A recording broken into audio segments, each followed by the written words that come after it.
jechuudha kan Tsarqaan Gabratissaayin hoogganamu Alula Abbaa Naggaa opereeshinii jedhu katti moggaa'ee irratti birgeediin mechanizationiin gurguddaan Abiy Ahmad kan mootummaa Itoophiyaa federaalaa hundi isaa booji'amee kuun harka kennatee kan dhumee meeshaa guutuu wajjin taankii wajjin marfii wajjin kilaashii snaayifaraa laawuncharii waan qaban cufa wajjin kan booji'aman agarree turre jechuudha.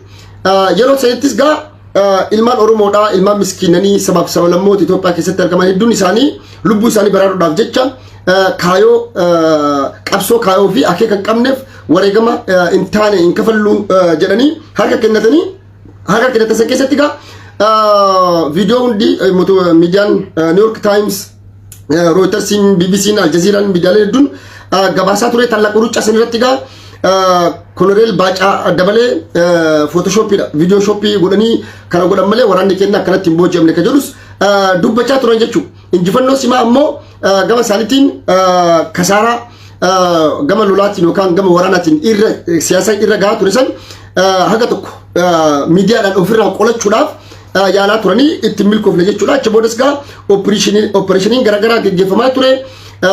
Warri TDF yookaan TPLF naannoo isaanii keessaa qe'ee isaanii keessaa guutumaan guututti jechuudha waraana Abiyyiin kan booji'anii ka baqatee ka lubbuun nabaasiin qe'ee isaanii qulqulleeffatan jechuudha.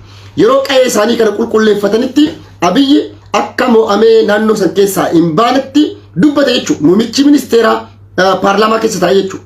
Paarlaamaa keessa taa'ee dubbiin inni dubbate kamaal jedhu nuti kan naannoo Tigraayiif baaneef akka ummanni Tigraay qotatuu fi akka azmaraa kana facaafatuuf jedhee dubbachaa ture jechuudha. Injifatamuu isaanii dubbachuu hin feene jechuudha. As deebi'ee ammoo Abiy Ahmad maal jedhe Itoophiyaa tashannifaallee jedhe. Arras jechaa jira Booris hin jedha Iftaanis hin jedha jechuudha. Itoophiyaan inni tashannifaallee jedhu tun Itoophiyaa nuti argaa jiru tana moo Itoophiyaa biraatti kan jedhu gaafii isiniif dhiisnaa jechuudha. Haalli lolli kaaba keessatti deemaa jiru yeroo lallu gama mootummaatiin kasaaraa fi kufaatii guddatu gama dippiloomaasii biyya alaatiinis siyaasa biyya keessaatiinis irra ga'e jechuudha. Warri TDF waraana booji'an hunda isa tokko tokkoon TV'tti fiduudhaan maatii keetiitti maal dhammatta maaliif gara lola kana seente ka jedhu interview godhaa warroota booji'an agarsiisaa turan jechuudha. Kanaa wal qabatee lolli guddaan inni dhumaa kan gaggeeffame naannoo Maayitsabrii fa'aa lola san birgeedii mechanizationi Abiy caccabsan booda gama waldayaa gama gartee dasee kombolchaa asilaga kamisee dhufan jechuudha. Yeroo kana dhufan hunda kanaanii miti kan dhufan warri TPLF dhugaa dubbachaa deemne haqa walitti baa wal hubachiisaa deemuun barbaachisaa waan ta'eef jechuudha. Warri TPLF yeroo karaa kana hunda deemu waraana Abiy Ahmad booji'aa kaan ammoo tarkaanfii keessa deebiin hin qabne irratti fudhachaa meeshaa waraanaa taankii madfii meeshaa lolaa gurguddaa hunda wajjin disqa wajjin booji'aa lolaan injifachaati kan hanga kamisee shawaa roobiititti TDF hin dhaqe jechuudha. Kana wal sobuun hin barbaachisu kijibuun hin barbaachisu. Gaafa kana ammoo tooftaa ittiin injifatamuu isaanii akka uummanni Itoophiyaa injifatamutti ilaalletti maal jedhan siltaawii maafaqfaqnoo yadarraqnoo jedhan. Laala as biratti siltaawii maafaqfaqii goonee jedhan. Amma achi booda lolli eega jabaatee naannoo shawaa roobiit gaame siyaasa jiru kan uummanni kenna hin beekne kan namni hunduu beekuuf hubachuu qabdan warri TDF waraana bilisummaa Oromoo wajjin waliigaltee qaban akka daangaa Oromiyaan seenne addi bilisummaa Oromoos akka daangaa Oromiyaan seenne ibsatti baase jechuudha. Okay, kana booda jarri maal godhuu qaban qe'ee Amaaraa keessaa qe'ee namaa keessaa waan takka gochuu hin qabanii dantaa siyaasa isaaniillee mootummoota addunyaa wajjin United Nation mootummoota Awurooppaa wajjin gamtaa mootummaa Awurooppaa wajjin isa ta'uti mootummoota addunyaa wajjin dippiloomaasii dalagachuu barbaadan. Okay, Geetaachoo Raddaa TV irratti dhufee እንደዚህ ወን ለቀቃተም ሂሳብ እንወራረዳለን ይላል። ሂሳብ አከ ጋሪቲ በሬቸኒ ተወራረደ ሂሳብ አከሚቲ ተወራረዱ ደንዳል ሂሳብ እሳን ተወራረዱ ኩን ማል ኡመን ኢትዮጵያ ከነበየው በተይራ ኦኬ ኡመኒ ትግራይ ዋን ያለሙን ቀሙ መርፌ ሊልሜ ናኖ ትግራይ ኪስ እንጅርቱ አማ ደሴ ኮምቦልቻ ለፈቀበተን ከነ ሁንደ ኬሳ መኖተ ያላ ጤና ባዲያ ከነ ኬስ ይሩ ውቱ ኬሳ hospitaala keessa oddoo meeshaan tokko dhabin qe'ee qabatan keessatti lammi isaanii jalqaba baraaru ummata miidhama hamaa jala jiru san baraaru akka gargaarsi namooma inseenneef kakaraa cufee dhoogge mootummaa Itoophiyaati. Kanaafuu maal godhuu qaban lammii isaanii baraaruudhaaf mannoota yaalaa keessa qoricha jiruu fi lilmee jirtu wanni takka meeshaan tokko osoo fi maayikirooskooppii, indoskooppii, maarree wanni kana hunda isaa guuratanii gama Tigraay fe'atanii jechuudha. Hisaaba tawararradaa jiranii jechuudha. Kana tokkodha jedha. Inni lammata uummanni Tigraay gargaarsa nyaataa hin qabu. Nyaanni hin dhaquuf jechuudha. Maal godhan jedhe magaazina hanga Shawaroobit gandootaaf magaalota qabatan hunda keessatti magaazina mootummaan nyaata tuulee irra taa'aa ture san hunda keessa lammiilee isaaniitiif midhaan nyaataaf ta'u harcaa ta'u fe'anii jiran. Industirii gurguddaa waraana Eertiraatiin irraa zarafame qabeenyi isaanii hundi irraa manceessan har'a bakka buufachuudhaaf yaaluudhaaf illee ta'u xiqqollaa ta'uuti guuratanii deemanii jiranii jechuudha. Maaliif waan isaanirra gahe harka qullaa deemanii jechuu hin dandeenyu jechuudha. Amma isaan haga tokko waan sarvaayiv itti godhan argatanii jiran diippolee gaasaa gurguddaa naannoo san jiru keessaa gaasa akka jedhu guuratan haga tokko waan silaa akka mootummaatti fi akka ilma namaatti sarvaayiv itti gochuu danda'an tokko akka gaariitti walitti kuusatanii jiran walitti qabatanii jiran eega kana godhan booda hoo maal godhan naannoo Amaaraa gadhiisaa baha ajaja mootummaa Ameerikaa ajaja mootummaa United Nations fudhachuudhaan waan takka qo'in godhan qaayee namaa keessa. Kanaaf qaayee Amaaraa keessaa Shawaroobitiin gadhiisanii bahan Kombolchaa Dasee gadhiisanii bahan gaafa Kombolchaa fi Dasee gadhiisanii bahan kana uummanni Tigraay Affaar keessaa Abiyyi wajjin waliigaltee qabanii beeka wajjin haasa'anii akkanan salphisne xiqqollee ta'u na baraaraa odoo lola tokko odoo xiyyiitii takka walitti hin dhugaasin waraanni Tigraay naannoo Affaarii fi naannoo Amaaraa gadhiisee bahe. Har'a TV gubbaa taa'ee warri TV mootummaa kaabineen juuntaa lolaan naannoo Amaaraa fi Affaar keessaa lolaan baafne ka jedhan soba guddaa soba dhugarraa fagaate jechuudha. Namni lola seenee lolu tokko taankii madfii booji'ee waraana booji'ee kumaatamaan intervii godhee akkuma isaanii talla quruccasan agarsiisuu qaba ture jechuudha.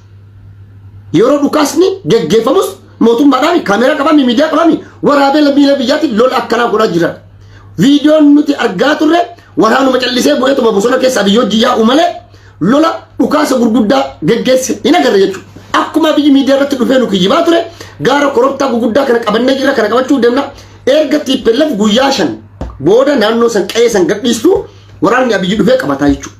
Amma isaan gadhiisanii erga ba'an booda Dabratsiyoon xalayaa mootummaa wajjira mootummoota gamtoomanii Antonio Guterres fatti United Nations xalayaa barreesse jechuudha. Nuti naannoo Affaarii fi naannoo Amaaraa guutumaan guututti gadhiifnee baanee jirra. Balbalti keenya kamariidhaa kana booda banaadha. Amaaraa filannoo biraan qaban Oromiyaa seenuu hin danda'an. Gaafa Oromiyaa seenan uummata Oromootiin wal dhaban. Kanaafuu qe'ee isaan irratti ammoo abbaa lafaa abbaa biyyaa ta'anii Abiyyi Ahmad harka micciiranii ofiin of bulchanii waraana ofii ammallee more develop gochaa ijaarrachaa neetworkii isaanii hundeeffatan bajanni mootummaan gadhiifamaaf qe'ee sana ammoo namni takkoon seenu Abiyyi illee seenuu hin danda'u jarri illee finfinnee dhufan akka federeeshinitti biyya san keessatti jiraachuudhaaf deemanii jechuudha. Lolli hin dhaabbata? Hin dhaabbata. Abiyyi hoo maal jedhe mootummaan kaleessaa ibsa baasee waraanni raayyaan ittisa Itoophiyaadhaa daangaa erga humnaan TPLF achi keessa baase kiyyibaa beeka. Baasee booda guutumaan guututti naannoo Amaaraa waan to'ateef mootummaan naannoo Amaaraas labsii yeroo muddamaa labsee ture ka galgala deemuu akka hin dandeenye amma immoo san kaasanii jiran san kaasuudhaan waraanni raayyaa ittisa Itoophiyaadhaa immoo daangaa naannoo Amaaraati achi akka hin tarkaanfanne mootummaan federaalaa ajaja dabarsee jedhan. Kana jechaan maalidhaa? Abiyyi humna isaanii hin beeka isaanis humna Abiyyi hin beekan humna jaraan beekan jechuudha. Qe'ee isaanii irratti namni tokko kana booda akka waan takka isaan gochuu hin dandeenye sirriitti beekan jechuudha. Abiyyi odoo arri isaan ka dhugatti Abiyyi isaan humnaan naannoo san keessaa baasu ta'e Abiyyi hin dhaabatu. Mootummoota addunyaa illee dhagahu. Ajaja mootummoota addunyaa yaamicha mootummoota addunyaa dhagahu. Akkuma onnatee ka isanii sila humna qabaate har'allee warri TPLF kana maqalee baasee tambeeli galchaa jechuudha. Humna akkasii waan hin qabneef waan of beekuuf miidhaa siyaasaa lolli akka malee dheerachaa jira. Biyyattiin miidhama hammaa keessa seenaa jirti. Kanaafuu addunyaa waan itti kolfaa jirtuuf furmaata biraa lafa kaataa jechuudha. Muumichi ministeera Abiyyi Ahmad jechuudha. Warri Tigraay maal godhan? Humni nu dhaabuu danda'u hin jiru jedhan. Hin jiru. humni Oromoo garuu isaan dhaaba. Qa'ee kennan seenuu dandeettan hayyama kennan alatti. Yoo seentan ammoo nuufi ummata Oromoo fi saba Oromooti wal dhabdan. Ka jedhu ajajni bee okay. Qa'ee Amaaraa keessaa hin baan. Hisaaba isaanii toorarradanii waan guuratanii qa'ee isaanii deebi'an amma ummata isaanii kan miidhame san yaaluu ka beelaan miidhamaa jiru san akka inni survive godhu nyaata kennuu fi siyaasa dippiloomaasii addunyaarra jiru taphachuudha qumaarra jira laa. Dafanii osoo abiyyi lola dhaabne jirin nu lola dhaabne jira naannoo Amaaraa farkeessa baane xalayaa galfatan jechuudha. Gaafa jarri xalayaa galfatan kana abshaalummaa adeemsa siyaasaa idil addunyaa waan isaanii galeef kana godhan. Mootummaan Itoophiyaa ammoo isa kana akka kaadireen fudhattee wayyaaneen akka gara Maqalee nuti dhufne xalayaa yoo inni galfatte kijiba. Mootummaan Ameerikaa Antonio Blinken faan irra dubbachaa jiran jechuudha. Mootummaan Ameerikaa irra dubbachaa jiran jechuudha. Feeltimaan faan irra dubbachaa jiran jechuudha. Lola dhaabuu tarkaanfii warri TPLF fudhate mootummaa Ameerikaa biratti siyaasaan qaroomiyaa akka qaban, akka dammaqina qaban, akka siyaasaan abiyyiin caalan ibsaa fi turan jechuudha. Isaan kana galatoomfachaa turan jechuudha. Lola dhaabuun keessan baay'ee gaarii, qa'ee san keessaa bahuun baay'ee gaarii. Lola dhaabdanii ammallee mariidhaaf balbalti teessan banaa ta'uun qophaa'uun keessan ejjennoo mootummaa Ameerikaati. Ameerikaan isii wajjin jirti kan jechaa jiran uummata Tigraayini jechuudha. Kana sirriitti hubatanii beekuun baay'ee barbaachisaa waan ta'eef jechuudha. Amma siyaasni tarkaanfiin itti aanu maalii ka jedhu ilaalla jechuudha. Tarkaanfiin itti aanu waa'ee waliigaltee biyyoolessaati. Waa'ee dhimma waliigaltee biyyoolessaa irratti pirezidaantiin Naajeeriyaa ka duraanii jechuudha, Obasanjoon jechuudha, waliigaltee kana keessa seenuu barbaadanii waliigalteen biyyoolessaa naashinaal diyaaloog akka Itoophiyaa keessatti geggeeffamuuf. Naashinaal diyaaloogii Itoophiyaa keessatti yookaan waliigaltee biyyoolessaa geggeessuudha duratti Abiyyi Ahmad paarlaamaa walitti qabee juuntaa shororkeessaa ashabaarii galmeen jedhu kita seera konstitushinii Itoophiyaa irra taa'e sun ka'uu qaba jechuudha. Ganaa amma odoo TPLF yookaan uummanni Tigraay shororkeessaadhaan adda bilisummaa Oromoo waraanni bilisummaa Oromoo illee shororkeessaadhaan himatamee jiraani. Waraanni bilisummaa Oromootii fi maqaan warra TDF achirraa ka'a jechuudha. Maqaa Tigraaytu ka'amoo kan adda bilisummaa Oromoo kan jedhu kan laallu ta'a jechuudha. Kan TDF ka parsantii dhibban ka jarri humnaan kaafatan jechuudha. Humnaan Abiyyi harka duuba micciiranii hin kaasa jechuudha Abiyyi. Odoo san hin kaasne galmee shororkeessa TPLF guutuu miseensotaaf kaadiree isaa guutuu sirriisisu osoo jiru waliigaltee biyyoolessaa gaggeeffamuun jiru. Never ever kana fudhadhaa. Yoo Itoophiyaa fi miidiyaa irratti illee hin dubbanne Abiyyi yoo miidiyaa irratti illee kan dubbanne taate Abiyyi naashinaal diyaaloogii jedhee kana abadan Abiyyi numa gaggeesse jechuudha. Miidiyaa irratti hin dubbatu gama keessaatiin mana marii bakka bu'oota uummataa warra ministeerotaatiin seera keeyyata san keessaa haqaa jedha. Abadan kana fudhadhaa mana. Kanamus dirqama fudhachuu qabna jechuudha. Adeemsi waliigalteeti jechuudha. Gaafa galmee shororkeessaa irra kaaste booda ammoo walitti dhuftee marii gaggeessite jechuudha. Marii gaggeessitu keessatti ammoo warri TPLF Abiyyi amanee Finfinneen dhufu, Abiyyi jara amanee Finfinneen dhaqu, isaan gidduu ammoo jaarsatu deema jechuudha. Akkana Obasanjoo fa'aa jechuudha. Kanaafuu wanni nu barbaannu qabxii lafa kaa'atan. Qabxiin kenna kana. Naannoo kenna irratti nuti abbaadhaa, nuti bulchaa, nuti horee kenna murteeffata. Abiyyi fi mootummaa federaalaa namta kan galchu. Okay. Finfinneen lasitti hin dhufnu aangoo ministeerummaa illee barbaannu. Garuu wanni nu barbaannu uummata keenyaaf tajaajila interneetaa, tajaajila baankii, bajanni mootummaa deebi'ee fi waan sila akka naannoo Tigraayitti argachuu malan seera biyyattii Itoophiyaa irra barraa'ee taa'ee jiru san hundi akka hojiirra ooluuf falmanii jechuu kana booda isaan ta'anii jechuu. Kana yeroo falman mootummaan Itoophiyaa jaalatee osoo ta'in dirqii isaatiin godhaa jechuu. Gaafa kana geggeessu mootummaan Itoophiyaa TPLF qofa wajjin osoo hin taane waliigaltee biyyoolessaa yeroo geggeessan paartiiwwan mormitoota siyaasaa, hidhamtoonni siyaasaa hundi hidhaa keessaa bahanii naashinaal diyaaloogii yookaan ammoo waliigalteen biyyoolessaa geggeeffamaa jechuudha. Gaafa waliigalteen biyyoolessaa geggeeffamu kun saboonni kamuu uummata isaan bakka bu'u, jaarmee isaan bakka bu'u, hayyoota isaan bakka bu'u dhiyeeffatanii waliigalteen biyyoolessaa geggeeffama. Sabni kamuu odoo keessaa nafna jechuudha. Kanaaf waliigaltee biyyoolessaa kana keessatti Oromoon hagam takka fayyadamaa ta'uu danda'a moo ni miidhama ka jedhus kaasnee ilaaluun baay'ee barbaachisaadha.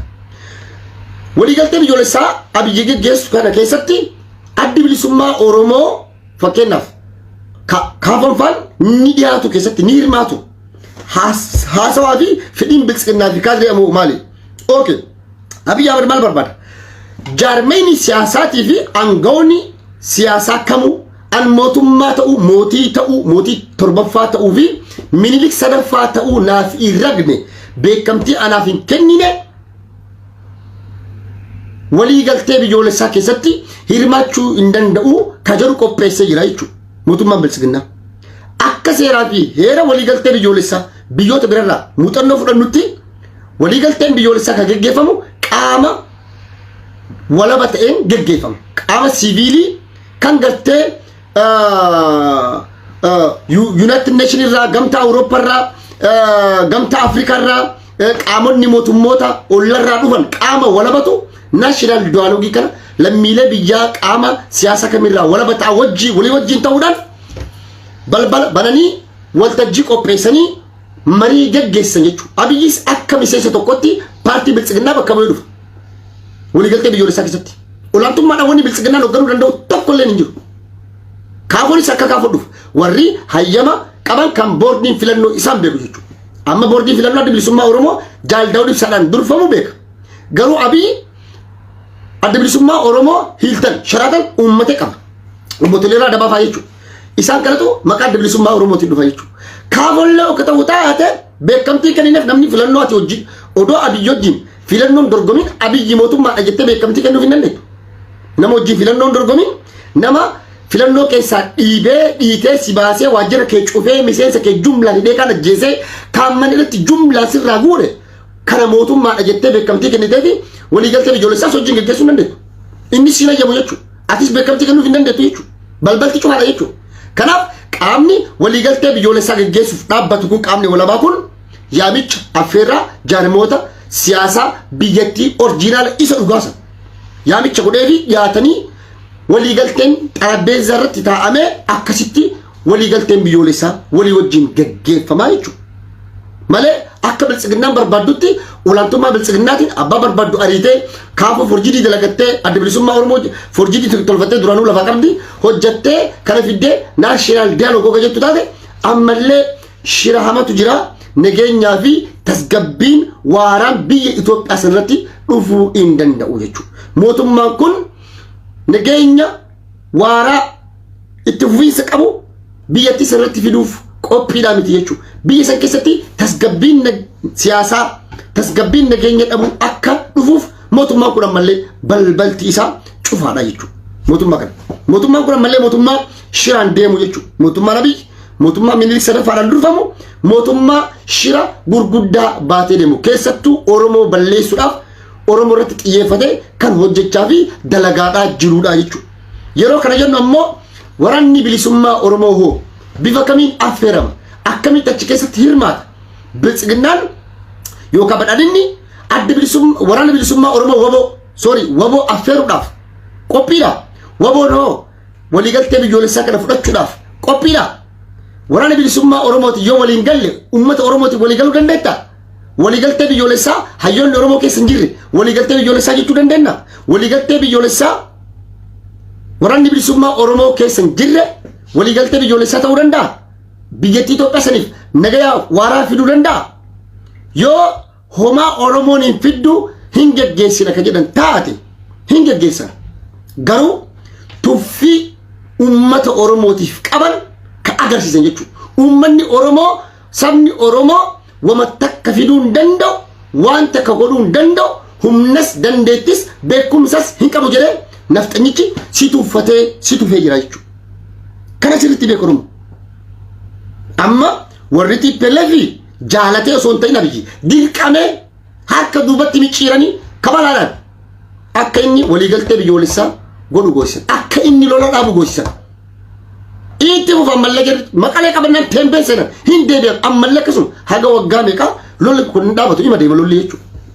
كان أبو أبي جاركا كنجي رايجو إثيوبيان أبي جمو أمتي جرتي يجو قبابو متي إثيوبيان أبي يفان فتسون مو أمتي جرتي يجو موت لال إنجفن نجرة مو نجرة بربرسي نجرة نبامسيس نجرة يجاتو رمي أبي هرنا أمو لولا أم نجرة يرو جتو إثيوبيان أبي يسون TPLF injifachuu dadhabdee harka kennatee Itoophiyaan biyyi sun lola dhaabdee jechuudha. Gabaabumatti takka irra dibaa hin barbaachisu, irra dibuun hin barbaachisu, dhugaa walitti himaa tidee adeemnaa jechuudha.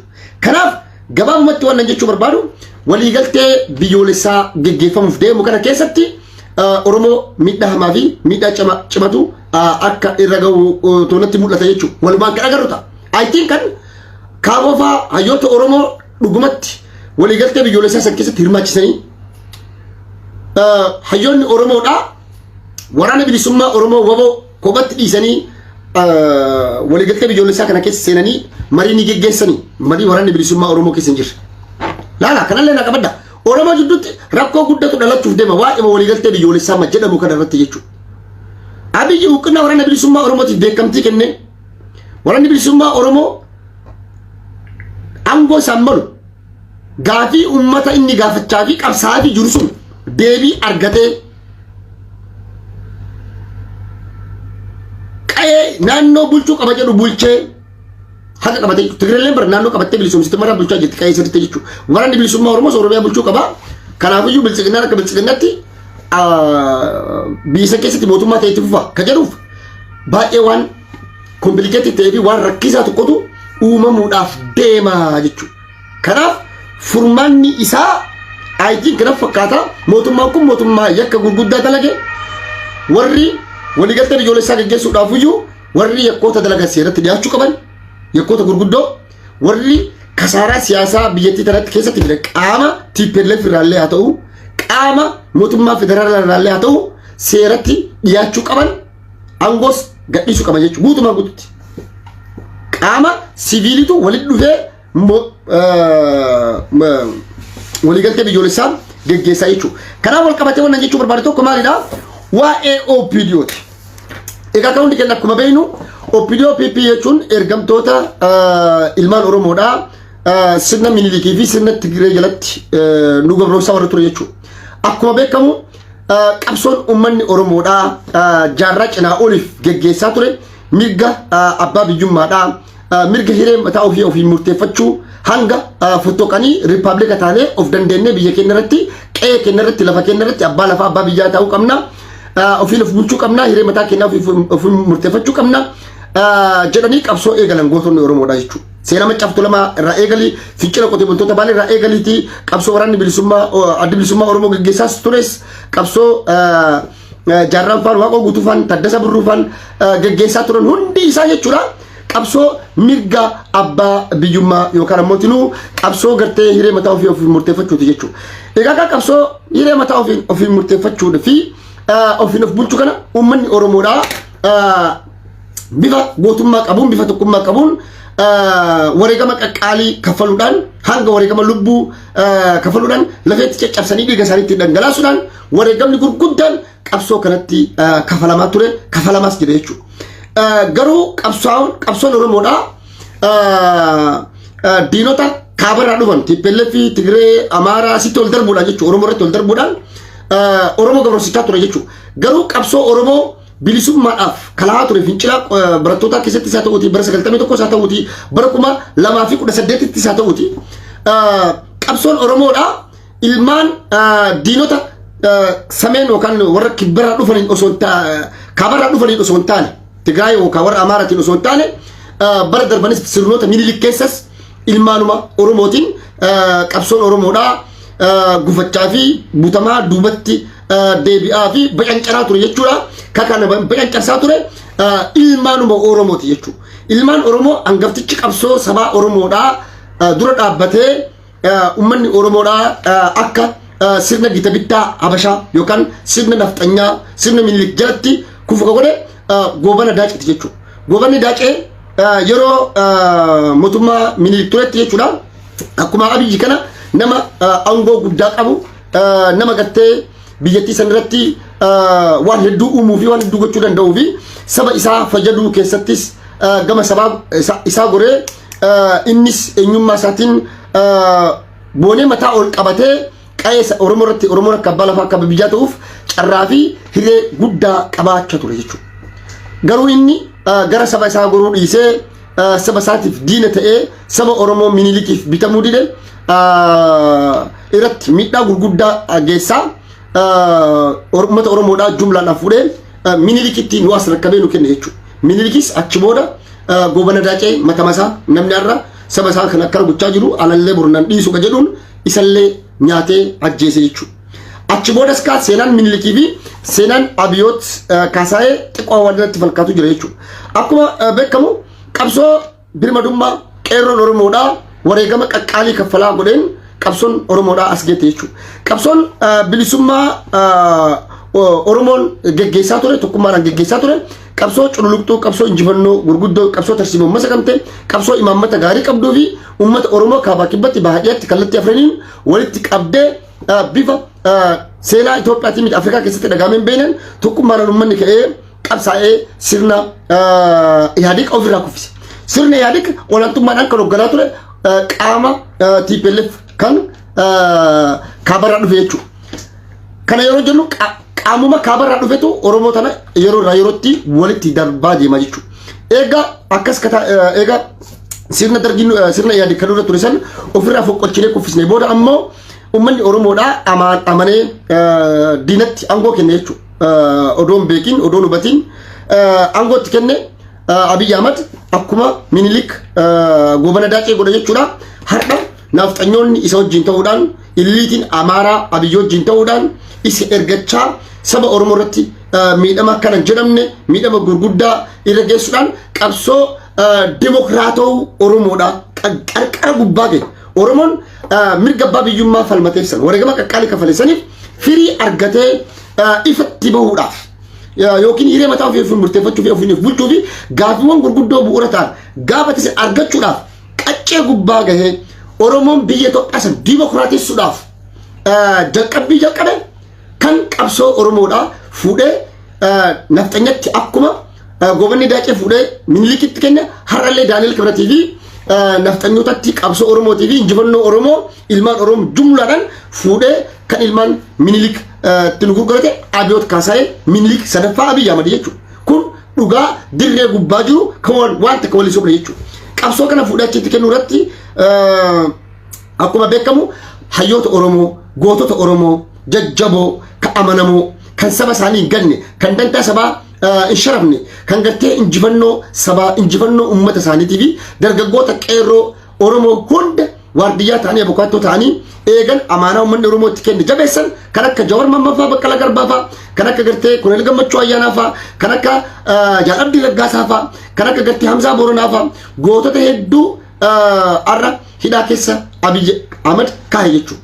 Har'a goototaa fi hooggantoota Oromoo hidhaa keessa kaa'u jechuun yookaan isaan hidhanii dararuu jechuun diinni guddaan Oromoodhaa fi diinni diina caalu Abiy Ahmad fi nafxanyoota jechuudha. Jecha nafxanyootaatiin haa caaluun ajjeefame qaroo kennan dura ajjeesan jecha isaaniitii fi fedhii isaanii irratti hundaa'anii Jawar Mahammad qaroo sabaa gooticha kenna hoogganaa kenna abbaa qabsoo abbaa gaasa qabsoo Oromoo ka ta'e Jawar Mahammad fuudhanii mana hidhaa keessa kaa'an jechuudha.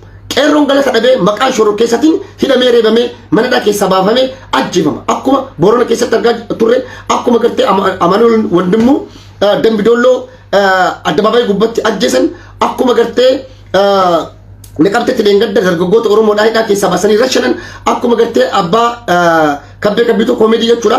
Ilma keettu bosona jira jedhanii hidhaa keessaa baasanii ajjeesan akkuma gartee leengadda hayyoota Oromoo hooggantoota Oromoodhaa abbootii gadaa karrayyuu jumlaan ajjeesanii boolla takkatti awwaalan jechuudha. Sirni kun sirna duugaa sanyii gocha yakka waraanaatii fi gocha hammeenya jibbiinsa summummaadhaan guutame ilmaan Oromoo irratti raawwachaa as ga'e raawwachaas jira jechuudha. Oromoon ammas sirna kana hiddaayyoo ka buqqisu taate malee yoo Oromoon tokkoomee ammas maaliif gaafa Tigree maqaleetti galtu qeerroo Oromootu qabsaa uummata Oromootu qabsaa sabni biraa akkuma fugaramaaf jirra maal jedhanii lafa nagatti hirra ba'an malee wareegama qaalii taankii fi baankii warra hidhatee akka funyaanitti qabu dura dhaabbate qeerroo Oromootii fi saba Oromootii fi uummata Oromooti xiqqaa Oromoo guddaa Oromoo abbootii gadaa Oromoo qonnaan bulaa Oromoodhaa qarree shamarran hawwalii siqqee kana hundatu bakka tokkotti kutaa hunda keessa Oromoon walgahee gabbahee falmatee sirna Ihaadig hiddaan buqqise jechuudha. Bakka silaa odaa hadaa diinaa buqqiseen odaa Oromoo dhaabu qabalu ture hada madiinaa deebisee dhaabe Oromoon. amma ammoo furmaata waaraa ummanni Oromoo argachuudhaaf akka arguu fi akkanatti mul'atutti ummanni Oromoo ammas qabsoo dhoftu geggeessuu qaba. Never ever hayyuun fedhe abbaan fedhe dhufe sirni kunii fi mootummaa kun aga jiru ummanni Oromoodhaa nagaa argatee nagayaan bahee qotatee bocatee galee nagayaan ilmi isaa barnoota dhaqee baratee fi galee nagayaan gartee qe'ee sarratti abbaa lafa abbaa biyyaa ta'ee jiraata jedhetti qishullee yaadu parsantii takka yaaduu hin danda'u jechuudha. Kanaaf ummanni Oromoo ammas harka wal qabatee diasporaan Oromoodha harka wal qabatee saba keessan kanaaf falmaa sagalee ta'a isiniin jechuu barbaada jechuudha. Gama dippiloomaasiitiin advokaasiitiin irratti dalaguu fi hojjechuudhaan sirni kun sirna yakkamaa fi yakka gurguddaa jaarrota darban keessa nurratti raawwatamiin jaarraa 21ffaa keessa nurratti raawwachaa jira ka jedhu mootummoota addunyaa hubachiisuudhaan gama dippiloomaasiin warri xiippilleeffarra dhiibbaa mootummaa biyya irra geessuu danda'an tokko biyya keessa qabsoodhaan lammaffaa dhiibbaa diasporaan isaanii biyya alaa kana keessatti geggeessaa fi godhaa jirutu abiyyiin sadarkaa kanaan gahuu danda'e dhimmi isaanii dhimma ajandaa guddaa ta'e jechuudha. Nuti saba miliyoona 60 taanee osoo jirru ajandaan saba miliyoona 5 ajandaa idil addunyaa ta'ee jechuudha. Kana yeroo agarru nuti eessa jirra maalirra jirra ka jedhu ammoo deebii kama isiniif dhiisu ta'a. Kanatti aansee dhumarratti wannan jechuu barbaadu tokko jiraate akkuma beekamu guyyaa kaleessaa ilmaan Oromoodhaa qeerroon Oromoodhaa seenaa jabaa hojjettan seenaa guddaa hojjettan waan gaarii dalaytan keessattuu imbaasiin Ameerikaa jecha nageenya jedhu qubee saabaa qubee nafxanyaa qubee minilik qubee amaaraatiin barreessee ture jechuudha. Duula isin social media irratti gootaniin imbaasiin Ameerikaa sirreeffama irra deebi'ee dhiifama gaafachuudhaan akka godhu gootan jechuudha. Kun injifannoo guddaadha. Har'a isin mootummaa Itoophiyaatii miti mootummaa Ameerikaa guddaa san irratti guddicha irratti dhiibbaa geessisuu dandeettan jechuudha. Humna qabdan of hin beeytan jechuudha. Leenci humna qaba. Garuu humna rabbii isaa kenne kana leenci humna hagam takka akka qabu hin beeku. Gaafa du'u beekaa jedhan gaafa du'u jedhu odoo humna gara qabaadheen du'u ture fi hin jiraa jedhan leenci jechuudha. Tokkummaadhaan guyyaa kaleessaa duulli isin geggeessitan jijjiirama guddaadha fidee jira jechuudha. Amma an imbaasii Ameerikaa osoo hin taane galatoomfadhu irra baay'ee jalqaba irratti jechuudha. Imbaasii Ameerikaa illee galatoomanii qeerroo Oromoo fi qarree Oromoodha fi warra sooshaal miidiyaa fayyadamtan sagaleen keessan lafan buune jechuudha. Amma kanarraa barnoota maal fudhattamee barnoota akka fudhatta hagam takka akka tokkummaa qabdu hagam takka akka ati jabaa taate hagam takka akka tokkummaadhaan yoo sagalee walii taate jijjiirama fiduu dandeettu of gamaggamii of laali. Lammata duulli tiwutaraa yeroo gaggeeffamu namni tiwutara qabne baradhaa akkuma harri imbaasiin Ameerikaa yeroo hatattamatti yeroo gabaabaa keessatti sirreeffama godhetti sagaleen kee mootummoota addunyaa biratti dhagahama jechuudha. Duulli tiwutaraa duula taphaatii miti. Duula taphaatii miti jechuudha. Duulli tiwutararra gaggeeffamu jechuudha. Kanaafuu duula tiwutaraanis itti milkaa'uudhaaf yeroo duulli tiwutaraa sagantaan duula tiwutaraa qophaa'u akkuma guyyaa kaleessatti hirmaachaa turte sanitti ammas daranuu tiwutara banachuudhaan warri feesbuuka kiyya daawwachaa jirtanii fi na agartan kun marti hundi keessan tiwutara banadhaa. Warri banachuu hin dandeenye isinii banna. Iimeela keessanii nutti ergadhaa. Isinii bannee isinii ergina. Akkaataatti ammallee duula tiwutara geggeessuu dandeettan hubannoo isinii kennuuf ni yaalla jechuudha. Isinis moor irratti baradhaa namoota gaafadhaa saayibboota isin bira jiran. Kanaafuu nuti qabsoo keenya keessatti waraanni bilisummaa Oromoo qabsoo dhoytuu gaggeessaa jira. Biyya keessaa nuti silmaan Oromoodhaa mana teennee qabsoo gaggeessuu dandeenya. Kaleessa mana teettanii qabsoo gaggeessitan. Mana teettanii intarneeta gubbaatti teettanii qabsoo gaggeessitan. Qabsoo isin gaggeessitanii fi duulli isin gaggeessitan sun firii isaa yeroo gabaabaa keessatti agartanii jechuudha. Gama dippiloomaasii advookasii biyya alaatiinis yoo akkasitti tokkummaadhaan ka duula gaggeessinu taate itti milkoofna. Ni injifanna. Dhugaa fi haqni teenna numa baatii irra annaa isin jechuu barbaada.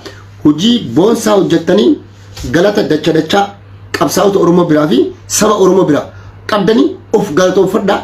Isinummaanuu hamilee ofii kennaa firii bu'aa duula keessanii fi qabsoo guyyaa kaleessaa mana teettanii gaggeessitan agartanii jirtanii jechuudha. Amma kakalee agartisan maal irraa hubatta? Waan irraa hubachuu qabda. Adada waan tokko gootee waan sadi successful taatu itti milkooftu yeroo itti milkooftu isarraa immoo akkamitti wayyeessee dalaguu danda'a. Lakka mana taa'es qabsoo geggeessuu hin danda'a. Qabsoo mana taa'ee geggeessu kun saba uummata Oromoo hin fayyada. Afaan kiyya, duudhaa kiyya, aadaa kiyyaaf, seenaa kiyyaaf qabsoo guddaa mana keessa taa'ee geggeesse qubee kiyyaaf sagalee ta'ee qubee kiyya sirreessifadhee afaan qubeetitiin imbaasii Ameerikaa harka duubatti micciiree qubee kiyyatti barreessifadhe. Lakka dandeettii akkanaa qaba. Ga'umsaa gara ga'uu qaba. Ka jedhu hubattee ammas plan B ka itti aanutti moor dalaguudhaaf gama tiwiitaraatiin isaa ta'uuti duula diinni nurratti ofirraa qolachuu keessatti gahee fi shoora olaanaa fi shoora guddaa taphachuu dandeetta jechuudha. Kana wal hubachiisuun dirqama kennaa jechuudha. Kanaaf erga kana hagana jedhee hayyoonni kenna dhugaa dubbachuudhaaf hayyoota kenna yeroo gabaabaa keessatti ni bahu jedhee abdii qaba. Yeroo hiikaman hayyoonni kenna kun hidhaarraa yeroo bahan kana ummanni Oromoo xiyyeeffannoo akkamii kennuufi qaba akka sabatti. Mootummaa kanarraa abdiin eegina. Hayyoonni kenna hagam takka nageenya isaanii eeguudhaaf isaan qophii ka jedhutu na yaachisaa jira jechuudha. Yeroo hayyoonni Oromoo achi bahan eedonni isaanii ka duraan akkasumatti deebi'anii fi meeshaan waraana ka galmaa'ee tures karraa fudhatame deebifamee fi hayyoonni Oromoodhaa eedoo gaarii argatanii bakka kaleessa turan sanitti deebi'anii ammas aga mootummaan kun osoo jiru waa'ee dhimma dantaa siyaasa biyya san keessa jiru dantaa siyaasa Oromoo fi Itoophiyaa akka durii sanitti dubbachuu haasa'u ummata isaanii ijaaruu saba isaanii keessa deemanii bilisaan socho'uu ka jedhuu fi waliigaltee biyyoolessaa keessatti sadarkaa akkamiirratti hirmaachuu danda'an ka jedhutu xiqqoo yaaddoo na keessatti uume. Wanni guddaan hayyoota kennaa hooggantoota kennaa rabbiin hidhaa keessaa bilisaan haaluu baasu badiin isaan dalagan tokkollee hin jiru badiin isaan hojjetan tokkollee hin jiru dharaan sobaan kijibaan hidhaman jechuudha. Fedhii fi hawwii murnaa yookaan garee nafxanyaa tokko illiitii tokko guutuudhaaf hayyoonni kenna hidhamanii hayyoonni kenna furmaata nageenya furmaata dimokiraasii waaraa ummata Oromoo qofaaf osoo hin taane sabaaf sablammii fi ummata Afrikaatiif akka ta'an diinnis alagaanis firris akka gaariitti bareechee hubatee adda baasee jira jechuudha. Hayyoonni Oromoodhaa yeroo irraa yerootti nagaa labsaa turan lolli hin barbaachisu lola dhaabaa rakkina siyaasa Itoophiyaa keessa jiru san afaan qawweetiin osoo hin taane mariidhaan haa furamu jedhanii irra deddeebi'anii gaafachuudhaan yakkamanii maneedhaa seenan jechuudha. Akkuma kun distaaginaan nu gadda nagaa lola dhaabaa kun distaaginaan nageenya amma waa'ee distaaginaas biratti afaan keessa na dhufe distaaginaan nageenya labse nageenya labsuun isaa sun yakka ta'ee TV nafxanyoota gubbatti dhiibbaan doorsisni adda addaa caasaa mootummaa dandeettii itti godhame caasaa nageenya mootummaa itti godhame akka dhiifama gaafatu taasifame jechuudha. Har'a garuu jechi isaa sun jechi inni jedhe sun akka tibbelleef injifatanii kana booda irraan hin dandeenye arganii beekanii hubatanii lola dhaabanii har'a garuu distaaginaan warroota mootummaan Itoophiyaa distaagina masa dhiifama gaafachuu qaba. Warri kaleessa isa dhiifama boochisanii dhiifama gaafatan boohanii distaaginaan dhiifama gaafachuu qaban.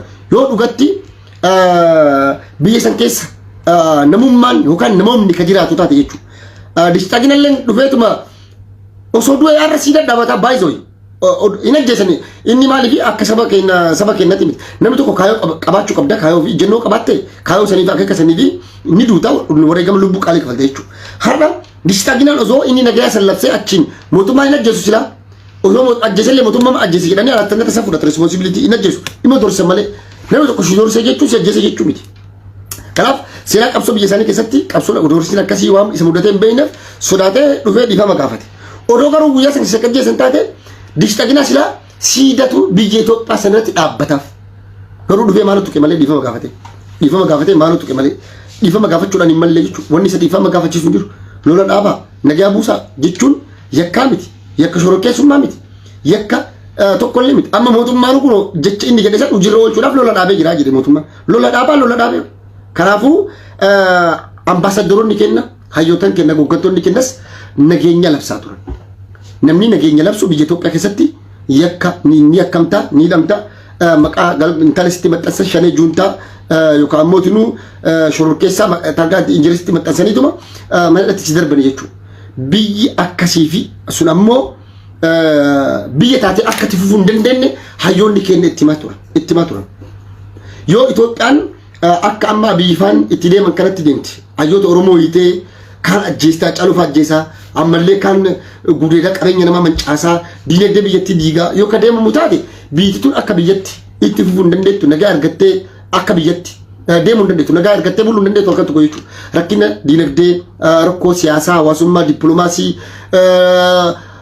kasaaraan siyaasaa kana hin jedhamne walumaa galatti sirragaa kun ammoo gaaga'ama lubbuu miskiinanii hedduu gaaga'a jireenya lubbuu namaa galaafata jireenya lubbuu namoota hedduu galaafata lola biyya san keessatti kaasaa waldhabdee siyaasatu uumamaa qaleensi jireenyatu uumamaa buqqa'iinsa kanan jedhamnutu biyya san keessatti dhufa kasaaraa kanan jedhamnutu sun mudata dhiisa dhaaba biyyi tun akka duraan sanitti akka zamana Minilik akka zamana Dargii zamana Ihaadeeg sanittu olaantummaadhaan biyya paartiin jaarmiin siyaasaa tokkoo fi murni gareen illiitiin nafxanyaa tokko bulchuu danda'u miti dhaaba dhiisa jedhanii kadhachaa turan. Har'a garuu arganii dhugaa san arganii harka kennate jechuun mootummaa Itoophiyaa harka kennate jechuun akka gaafa eegalee san maaliif itti fufi itti milkaa'uu didi garuu inni yaale humna danda'uu fi humna qabu hunda mallaqa biyyattiin qabdu bajata cufa itti fite kaasnaa biyyattii qullaa godhee abiyyi doolaarri Ameerikaa dhaabate doolaarri Awurooppaa dhaabate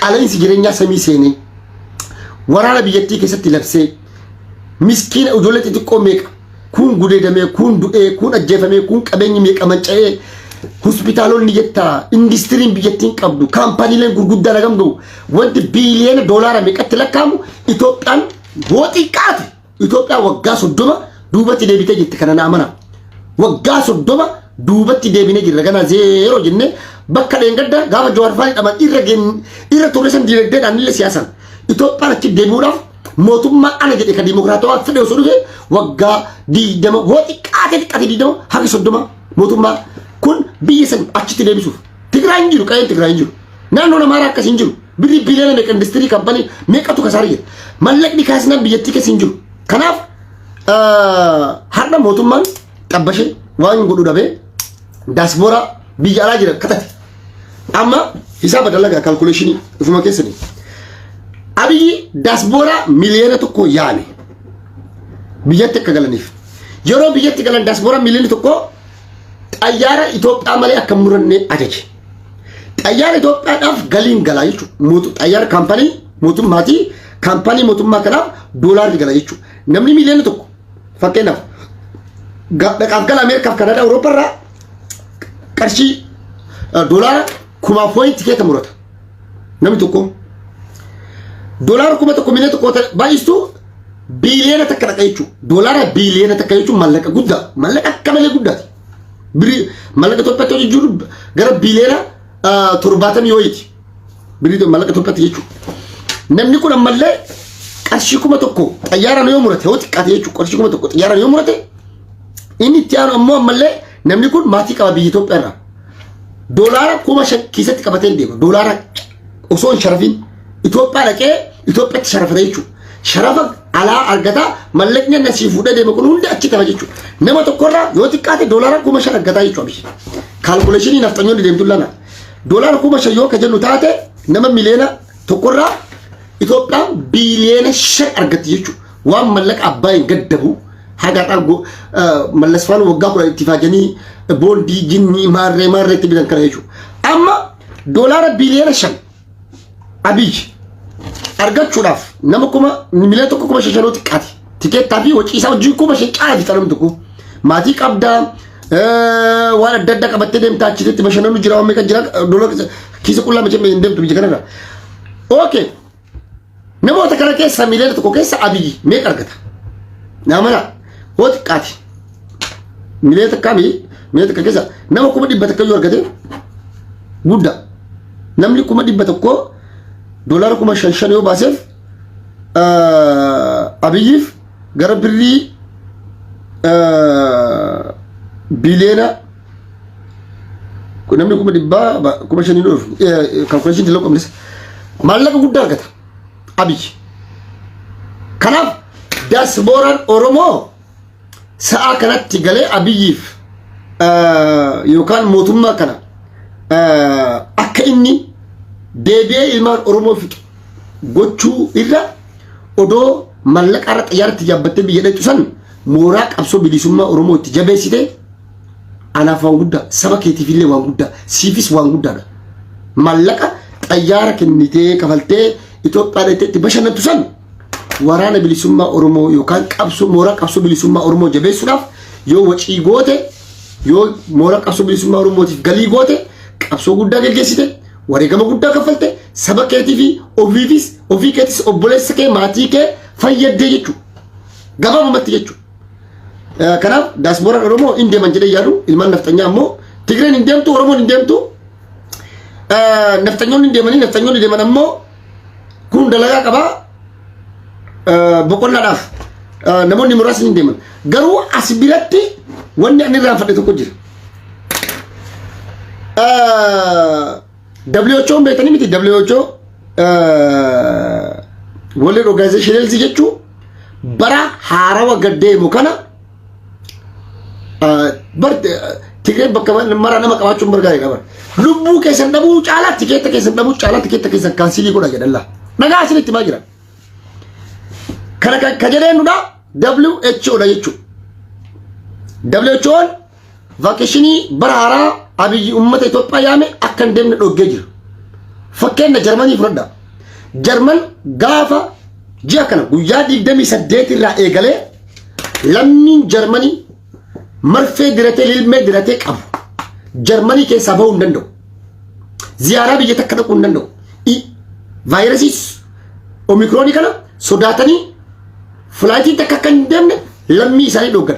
Lammiin fedhe biyya kanarraa yeroo deemu hin danda'a. Si dhogguu hin danda'an.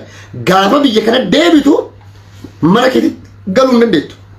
Hoteelli biyya kanaan beekanii qaqqaalidhaa birrii qarshii harkatti akka qarshii dhibbaaf hin bulta.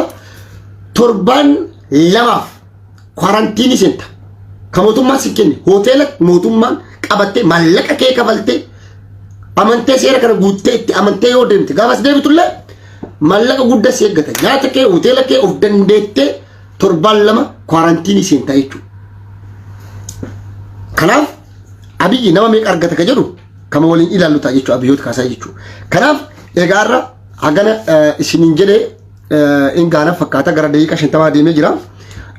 Haasaa kiyya irra haasa'ee fi marii isin wajjin gaggeesse keessatti hubannoo gaarii fi hubannoo aga tokko ni argattan jedhee yaada. Gama YouTube'is ni dhufna jechuudha. Peejiin kiyya Facebookni kiyya narra cufamee jira kanuma share gochaa live seenuu hin danda'u. Ka Oromoo aktivistoota Oromoo hedduu akkasitti uguran jechuudha. Kanaaf bakka jirtanii harka wal qabadhaa qabsaa'uudhaaf hiriira bakka jirtanii qabsoon mana ta'anii bu'aa fidduu agartan guyyaa kaleessaa fakkeenya isinii ta'ee jira akkuma reef isinitti hime. Qabsoon sagalee hiriira bahanii sagalee ta'uun waan guddaadha biyya alaa kana keessatti. Xalayaa waajjiraalee adda addaa galfachuun imeela dhaabbata miti mootummoota gamtoomanii gurguddaa gargaraatti barreessuun waan guddaa akka ta'e akka bu'aa firii sii fidu irraa hubattaa kana walirraa barachaa wal hubachiisaa deemna.